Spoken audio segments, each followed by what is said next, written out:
Hello everyone, good afternoon. তো এখন বাজে বিকাল ৫টা। তো সবাই কেমন আছো? আশা করি সবাই ভালো আছো। আমিও কিন্তু খুব ভালো আছি। আর এখানে কিন্তু দিনগুলো আমার বেশ ভালো যাচ্ছে। আর আমাদের পুচকি হয়েছে কিন্তু আজকে ১০ দিন হয়ে গেছে। মাঝখানে একটু বিজির জন্য তোমাদের সঙ্গে ভিডিও শেয়ার করতে পারিনি। আজকে কিন্তু আমাদের পুচকির ১০ দিন বয়স। তো এখন কিন্তু আমরা সবাই মিলে একটু রেডি হয়ে গেছি। আর এই যে গাড়িকে ফোন করা হয়েছে, গাড়ি কিন্তু এখানে চলে এসেছে। আর এখান দিয়ে কিন্তু তেমন একটা কিছু যাতায়াত করে না, তার জন্য কিন্তু এরকম গাড়ি ভাড়া করতে হয়। আর যদি দুজন যায় তাহলে বাইকে যেতে হয়, কারণ এখানে বাইকটাই চলে। বাজার কিন্তু এখান থেকে অনেকটা দূরে। তো এই যে আমরা সবাই রেডি হয়ে কিন্তু বসে পড়েছি, আর গাড়িটাও কিন্তু আমাদের ছেড়ে দিয়েছে। এখন হচ্ছে যাচ্ছি আমরা কিন্তু বাজারের দিকে। তো আজকে যেহেতু শিপ্রাদির ১০ দিন হয়ে গেছে, আজকে কিন্তু শিপ্রাদির সেলাই কাটা হবে, তার জন্য কিন্তু আমরা সবাই যাচ্ছি।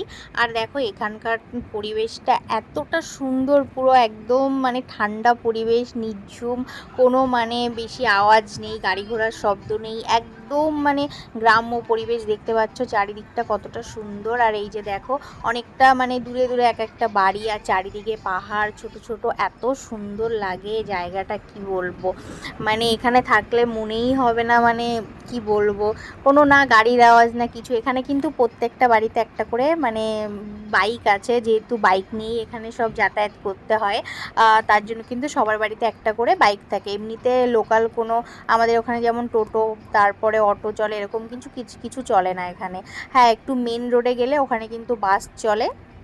যাই হোক, এখন দেখো আমরা এই যে চলে এসেছি বাজারে। আর আমাদের আস্তে আস্তে কিন্তু রাত হয়ে গেছিলো, যেহেতু শীতকাল ছিল হালকা, তার জন্য কিন্তু রাত রাত হয়ে গেছে। আর এই যে আমাদের বাজারের কাজ কিন্তু কমপ্লিট হয়ে গেছে, হয়ে কিন্তু আমরা সব কিছু কেনাকাটি করে বাড়িও চলে এসেছি। কিছু কেনার ছিল সেগুলো কিনে।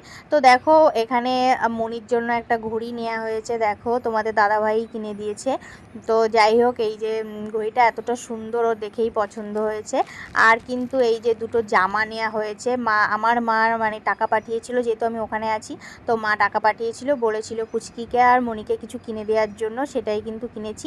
পুচকির জন্য একটা জামা কিনেছি দেখতে পেলে। আর এখানে না তেমন কিছুই ভালো পাওয়া যায় না। আর এইটা হচ্ছে মনির জন্য, মানে আমাদের ওখানকার মতো এত ভালো জামা কাপড় এখানে তেমন একটা পাওয়া যায় না। যেগুলো পাওয়া যায় সেগুলো আমাদের কিন্তু পছন্দ হয় না, একদমই না, কেমন একটা কাপড়ের। তো তারপরে কিন্তু এই যে বাড়িতে এসে ফ্রেশ ট্রেশ হয়ে কিন্তু এখন রান্না করব। তো দেখো আজকে কিন্তু দেশি চিকেন বানাবো, তার জন্য কিন্তু এখানে আমি সবটা গুছিয়ে নিয়েছি। মুরগিটাও কিন্তু কাটা হয়ে গেছে, এখন কিন্তু আমি রান্না শুরু করে দিয়েছি। আর এই যে একদম অল্প মশলায় কিন্তু রান্না করব, যেহেতু নাহলে শিপ্রাদি খেতে পারবে না, মানে আমার যা। তো এখানে এই যে সব কিছু দিয়ে এখন আমি মাংসটা কষিয়ে নেব। আর দেশি মুরগি কিন্তু আমি একদমই ভালোবাসি না, আমার খেতে কিন্তু ভালো লাগে না। বিয়ের পর কিন্তু আমি একটু একটু খাওয়া শিখেছি, বাট আমি আগে কিন্তু খেতাম না।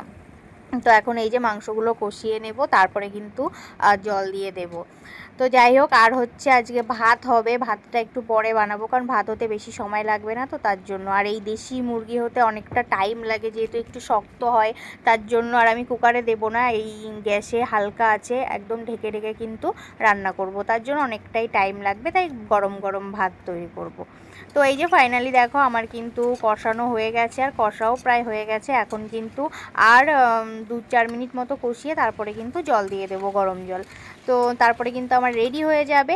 আর দেখো ফাইনালি কিন্তু এই যে রেডি হয়ে গেছে, দেখতে পাচ্ছ একদম হালকা তেল মশলায় রান্না করা হয়েছে। তো তোমাদের কেমন লাগলো অবশ্যই জানিও। সবাইকে গুড নাইট।